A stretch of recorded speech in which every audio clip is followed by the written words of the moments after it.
Good morning. I'm Pastor Steve of the Word Christian Fellowship. It's Monday morning, October 17th.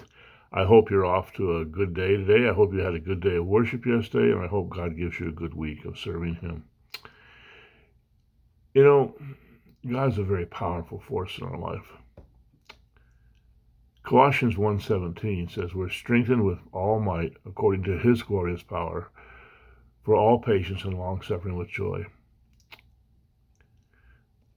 Romans 12:1 says, "I beseech you, brothers, therefore by the mercy of God, to offer yourselves as living sacrifices, holy and acceptable to God, which is your reasonable act of service."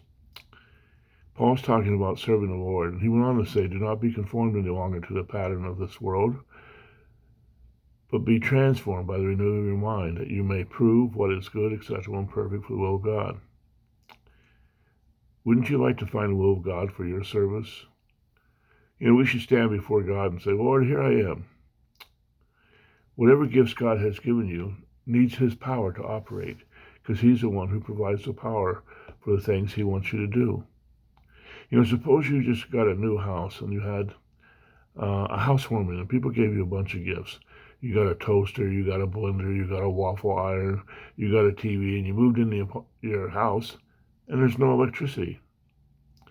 Well, the gifts aren't any good unless you can plug them in. God gives you gifts to use, but you need to get plugged into God. You need His power to operate the gifts He gives you. The power to operate the gift comes when you present yourself to Christ saying, "Here I am, Lord, I give myself to you."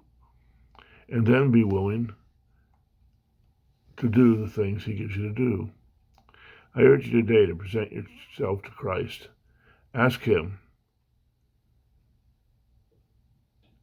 to change your life. And you'll see how He does it when you get plugged into Him. I've often said that, we don't see God, but if we plug our lives into Him, we will see Him in everything. It's kind of like a radio. You can't see the waves of transistors or the waves of the radio in your house, but if you plug the radio in, turn it on, you'll hear the music. It's the same with God. Get plugged into Him and receive His power. I hope this helps you, and I hope you have a great day. May God bless you, and I'll see you tomorrow. Be well, friends.